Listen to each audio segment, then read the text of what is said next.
मैं डॉक्टर सतीश दुबे आज आपके साथ राजनीतिक संस्कृति पॉलिटिकल कल्चर पे चर्चा के लिए आया हूं। पॉलिटिकल कल्चर बड़ा अपने आप में क्लिष्ट और कठिन शब्द है। संस्कृति, पहले आपको संस्कृति बता दूं, फिर राजनीतिक संस्कृति ठीक रहेगा। पहले संस्कृति जान लीजिए। संस्कृति व्यक्ति के आचार विचार, सोचने समझने, मूल्य विन्यास, क्रिया पद्धति, रहन सहन बहुत ज्यादा विस्तार रूप लिए हुए है। बहुत ही व्यापक है संस्कृति का परिभाषा कर पाना। संस्कृति अपने आप में बहुत ही व्यापक है। मनुष्य के सोचने विचारने, आदतें, बोलने, जीवन शैली, रहन सहन, ये सब सारा कुछ मिलकर संस्कृति बनाती है, कल्चर बनता है। और इसी कल्चर का एक तत्व है राजनीतिक संस्कृति। यानी राजनीतिक political culture is a part of culture. संस्कृति का एक अंग है और दोनों एक दूसरे को प्रभावित करते हैं। संस्कृति राजनीतिक संस्कृति को प्रभावित करती है और राजनीतिक संस्कृति संस्कृति को प्रभावित करती है। यानी राजनीतिक संस्कृति एक छोटा सा अंश है संस्कृति का, लेकिन है बड़ा महत्वपूर्ण। राजनीतिक व्यवस्थाओं की सफलता असफलता, राजनीतिक व्यवस्थाओं की उन्नति, राजनीतिक व्यवस्थाओं का ठीक से कार्य कर पाना, उसकी सफलता, उसका स्वरूप सब कुछ तय करती है राजनीतिक संस्कृति। तो राजनीतिक संस्कृति और संस्कृति में बहुत अंतर है, बहुत व्यापक आयाम है।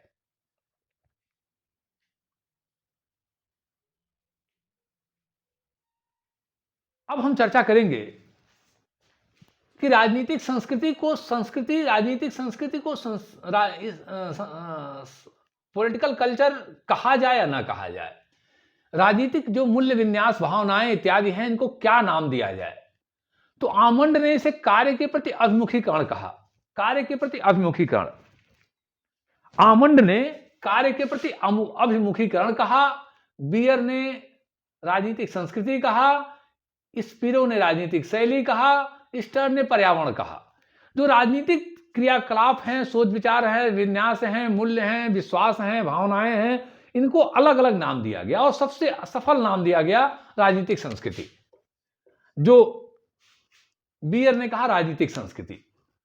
अब इसकी एक परिभाषा बॉल ने दिया है कि राजनीतिक संस्कृति उन अभिवृत्तियों, विश्वासों, भावनाओं एवं समाज के मूल्यों से मिलकर बनती है जिनका संबंध राजनीतिक पद्धति एवं राजनीतिक प्रश्नों से होता है। बाल का मानना है कि राजनीतिक संस्कृति उन अभिवृत्तियों, विश्वासों, भावनाओं, यानी यह लोगों के अभिवृत्तियों से, मूल्यों से, भावनाओं से, समाज के मूल्यों से मिलकर बनती है। एक बात तो ये क्लियर हुई इनके परिभाषा में। दूसरा, इसका संबंध राजनीतिक पद्धति एवं राजनीतिक प्रश्नों से है। इसका संबंध जो है राजनीतिक संस्कृति का political pattern, political questions, political system से है। राजनीतिक पद्धति राजनीतिक प्रश्नों से है। ये इतनी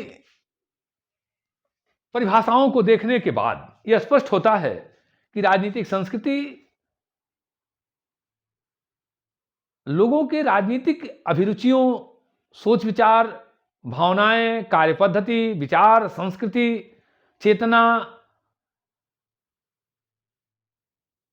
मानसिक स्थिति इत्यादि को हम राजनीतिक संस्कृति कहेंगे। इन सारी चीजों का जिसका संबंध राजनीतिक स्वरूपों से है उसे हम राजनीतिक संस्कृति कहेंगे। यानी लोगों की भावना, सोच, विचार, पद्धति, इच्छा, मूल्य, मान्यताएं, चेतना, रुझान, कार्य पद्धति, अभिविन्यास, ये सारा जिसका संबंध राजनीतिक स्वरूप से है उसे हम राजनीतिक संस्कृति कहेंगे। जिनका सारा संबंध राजनीतिक व्यवस्था, राजनीतिक प्रश्नों, राजनीतिक पद्धतियों, राजनीतिक तत्वों, राजनीतिक व्यवस्थाओं से है, उन्हें हम, अर्थात लोगों के ऐसे सोच विचार, ऐसे मूल्य विन्यास, ऐसी पद्धतियां, ऐसी भावनाएं, ऐसे स्वरूप, ऐसे चिंतन, ऐसे व्यवहार जिनका संबंध राजनीतिक व्यवस्थाओं से है, राजनीतिक पद्धतियों से है, राजनीतिक संस्थाओं से है, उन्हें हम राजनीतिक संस्कृति कहेंगे। इसी तरह से एक पुस्तक आई थी लुसियन पाई और सिडनी बर्बा की, लुसियन पाई और सिडनी बर्बा। लुसियन पाई और सिडनी बर्बा की पुस्तक थी, संपादित थी, इन्होंने संपादन किया था, political culture and political development. Political culture and political development. Political culture CULTURE, political culture and political POLITICAL, political development DEVELOPMENT, political culture and political development. राजनीतिक संस्कृति और राजनीतिक विकास, हिंदी ट्रांसलेट किया जाए, लेकिन हिंदी ट्रांसलेट करना अच्छा नहीं है, सीधे लिखिए कि लुसियन पाई और सिडनी बर्बा द्वारा संपादित पुस्तक political culture and political development राजनीतिक संस्कृति के क्षेत्र में एक बहुत बड़ा अध्ययन है, इनका बहुत बड़ा योगदान है। अब हम चर्चा करेंगे कि राजनीतिक संस्कृति के आयाम क्या हैं। तो राजनीतिक संस्कृति का पहला आयाम है राष्ट्रीय एकरूपता, एक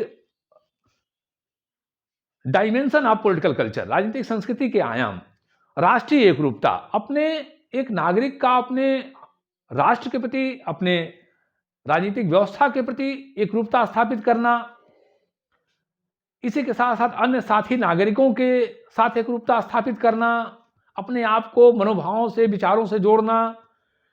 तीसरा, शासन पर पूरी विश्वसनीयता, उन्हें विश्वास हो कि शासन हमारे जो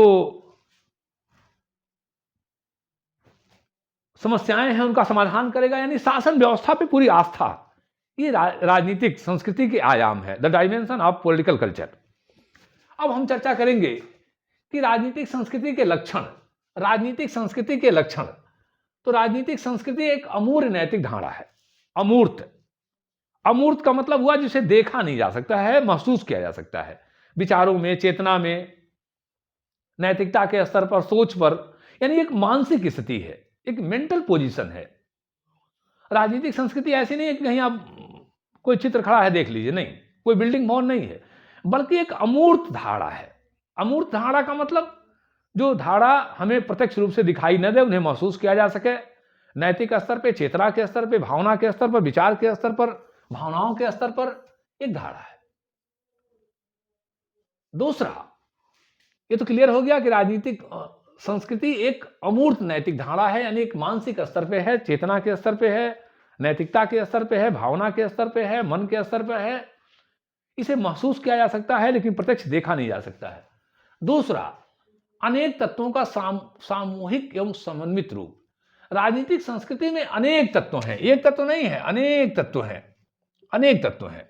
उसमें सामाजिक भी है, आर्थिक भी है, भौतिक भी है, बहुत सारी विचारधाराएं मिलकर राजनीतिक संस्कृति को स्वरूप लेती हैं। प्राचीनता भी है, नवीनता भी है, बहुत सारी तत्व मिलकर के उसके स्वरूप को स्वीकार करते हैं। तीसरा, गतिशीलता।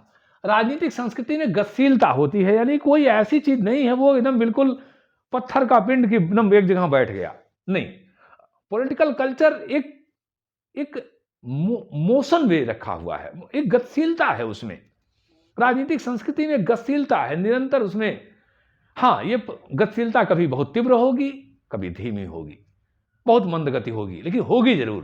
परिवर्तनशीलता है उसमें, वो तीव्र भी हो सकती है और बहुत धीमापन भी हो सकता है।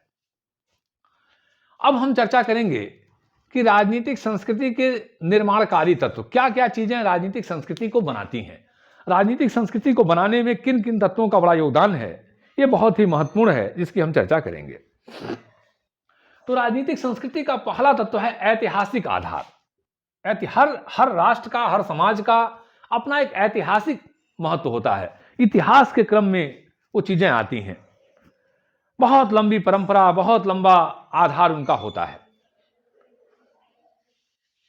हम देखें तो ब्रिटेन में जो वहां राजनीतिक संस्कृति हमें दिखाई दी, उसका एक बहुत ही लंबा इतिहास रहा है। इतिहास के क्रम में उन लोगों ने पाया है।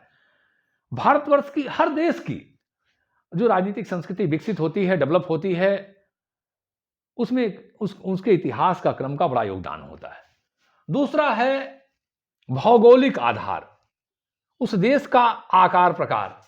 आपने देखा होगा कि भारत में, रूस में, अमेरिका में कोई भी परिवर्तन बहुत धीमे गति से होता है, बहुत धीमा-धीमा, चूँकि विशाल क्षेत्र है, इस वजह से परिवर्तन धीमे गति से होता है।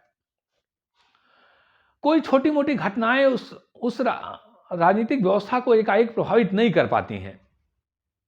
जबकि जो देश बहुत छोटे हैं, अफ्रीकन देश, बहुत और कुछ लैटिन अमेरिकी देश, कुछ बहुत और भी ऐसे देश जिनका आकार बहुत छोटा है, कोई भी छोटी घटना हुई, तख्तापलट हो गया, सरकार को हटा दिया गया, शासन सत्ता हट गया, बहुत तीव्र गति से वहां परिवर्तन हो जाते हैं शासन सत्ता में, क्योंकि उनका भौगोलिक आधार बड़ा कमजोर है, छोटा है।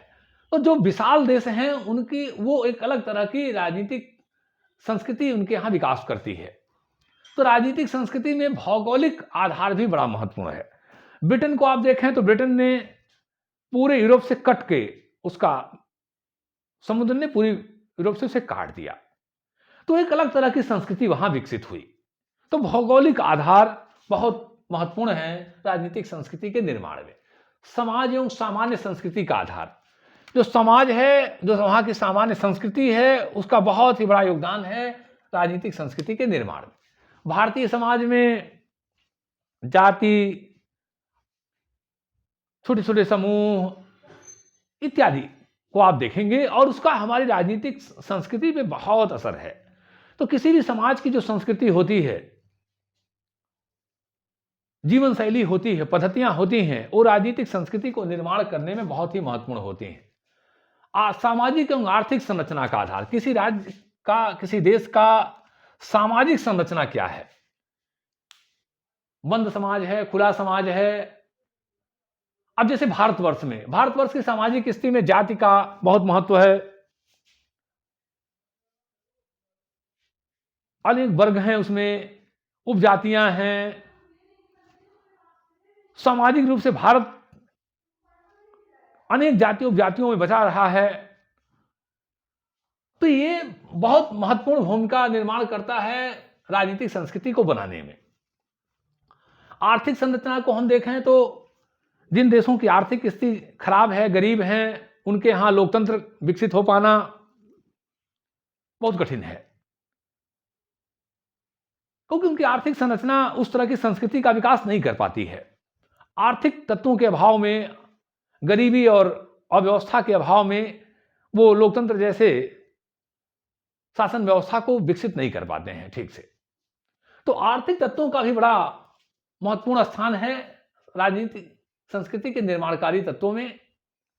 धार्मिक विश्वास का भी बड़ा महत्व है, विशेष करके जहां इस्लाम धर्म के मानने वाले लोग हैं। हालांकि इसका प्रभाव धीरे धीरे आधुनिक राज्यों में कम हो रहा है, फिर भी इसका बहुत अधिक प्रभाव पड़ता है। विचारधारा का आधार, किसी राज्य की में जो विचारधाराएं हैं, नाजीवाद, फांसीवाद,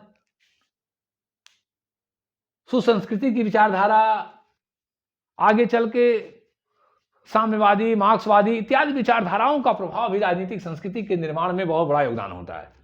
शिक्षा का स्तर, किसी राज्य में शिक्षा का जो स्तर है वो राजनीतिक संस्कृति के निर्माण के लिए बहुत आवश्यक है।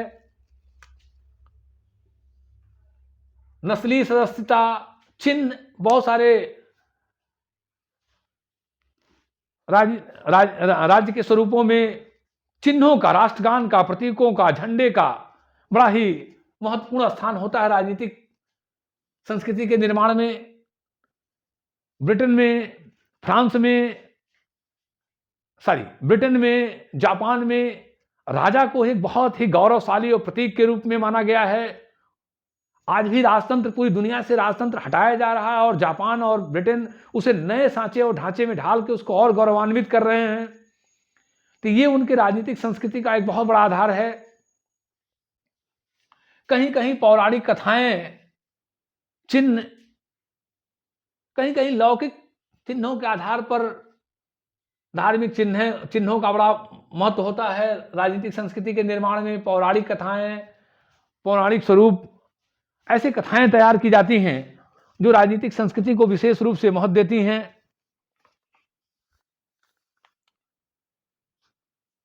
राष्ट्रगान, राष्ट्रीय ध्वज का विशेष योगदान है, मैंने बताया ही। धार्मिक चिन्हों को कहीं कहीं महत्व दिया जाता है। तो ये सब बहुत सारे राजनीतिक संस्कृति के निर्माणकारी तत्व हैं। अब हम थोड़ी इनके प्रकार की चर्चा करेंगे कि राजनीतिक संस्कृति के प्रकार क्या क्या हैं। तो सबसे पहला है आंग्ल अमेरिकी राजनीतिक व्यवस्था। आंग्ल अमेरिकी, जिसमें मुख्य रूप से ब्रिटेन, अमेरिका ऐसे देश आते हैं जिनका अपना एक संस्कृति है, अपनी एक व्यवस्था है। इसमें आमंड ने विशेष रूप से ब्रिटेन और अमेरिका जैसे देशों को रखा है जिनकी अपनी एक राजनीतिक व्यवस्थाएं हैं, राजनीतिक संस्कृति है।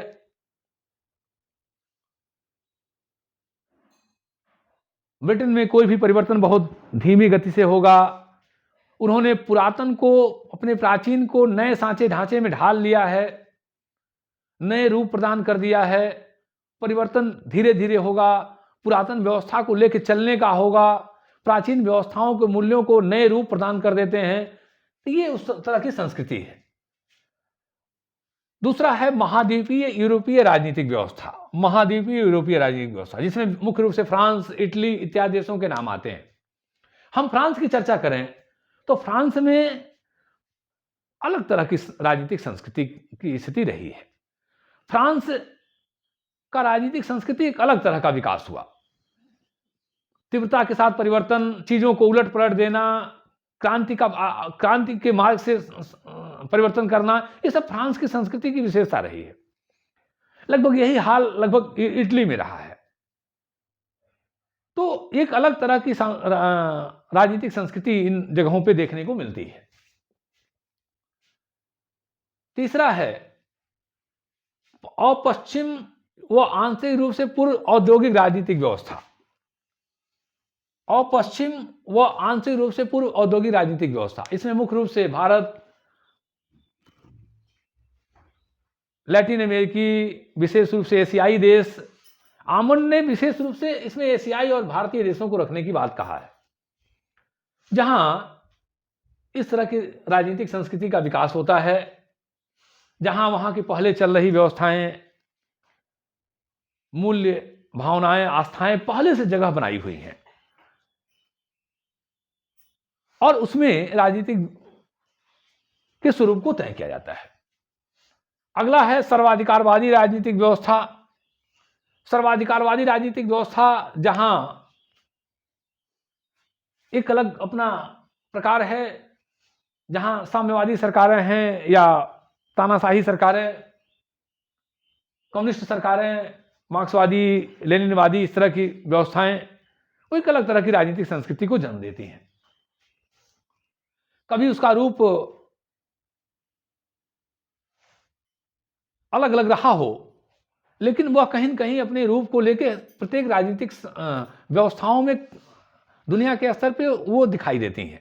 तो सर्वाधिकारवादी राजनीतिक व्यवस्था। अंत में निष्कर्ष, राजनीतिक संस्कृति बहुत ही महत्वपूर्ण है। बिना राजनीतिक संस्कृति की कोई राजनीतिक व्यवस्था ठीक से उन्नति नहीं कर सकती है। हम भारतवर्ष को देख लें तो भारतवर्ष ने लोकतंत्र की पद्धति को, शासन व्यवस्था को अपनाया, परंतु सामाजिक स्तर पर यहां जातियों की उपजाति, छोटे छोटे क्षेत्रीय समूहों में बटा होना, जब तक भारतवर्ष इन तत्वों से ऊपर नहीं निकलेगा, यहां के लोगों के भावनाओं में, विचारों में इस जाति व्यवस्था से ऊपर निकलने की भावना नहीं आएगी, तब तक भारत में लोकतंत्र सफल नहीं होगा। आर्थिक स्थितियों को हम देखें तो आर्थिक तत्व भी भारत में बहुत ज्यादा, गरीबी और अभाव और संकट इत्यादि, ये भी बहुत बड़ी रुकावटें हैं। धार्मिक तत्व, हालांकि धार्मिक तत्वों में बहुत परिवर्तन हुआ है। भारत एक धर्मनिरपेक्ष राष्ट्र है, लोकतांत्रिक व्यवस्था है, तो हमें उसी मूल्यों को अपनाना होगा। हमें सभी धर्मों के सम्मान के साथ, सभी के साथ सहयोग के साथ, सद्भावना के साथ अपने राजनीतिक स्थितियों को तय करना होगा। हमें जातीय समीकरण से, जातीय संकीर्णता से ऊपर उठ करके राष्ट्र और समाज के लिए सोचना होगा। ऐसी राजनीतिक संस्कृति का विकास करना होगा। नहीं तो आखिर भारत में ये लोकतंत्र की व्यवस्था क्यों नहीं सफल हो पा रही है? क्योंकि हमारी जो संस्कृति है वो राजनीतिक संस्कृति के साथ ठीक से ठीक से समन्वय स्थापित नहीं कर पा रही है। जिस तरह की राजनीतिक संस्कृति भारतवर्ष में चाहिए, उस तरह की राजनीतिक संस्कृति का विकास नहीं हो पा रहा है, जिसमें जाति, उपजातियां इत्यादि, आर्थिक संकट, गरीबी, हमारे क्षेत्रीय सोच, हमारी थोड़ी से क्षेत्र और स्थान विशेष को लेकर सोच, ये बहुत सारी समस्याएं भारतीय राजनीतिक व्यवस्था को मजबूती प्रदान करने को लेके हैं। भारत को एक मजबूत लोकतंत्र, पंथनिरपेक्ष राष्ट्र, एक सफल सेकुलर स्टेट बनना है, तो हमें अपने राजनीतिक संस्कृति को जाति, धर्म, क्षेत्र इत्यादि की भावनाओं से ऊपर उठ करके यहाँ के नागरिकों को संपूर्ण राष्ट्रीयता, धर्मनिरपेक्षता और लोकतंत्र के आदर्श को अपनाना होगा। इसी के साथ जय हिंद।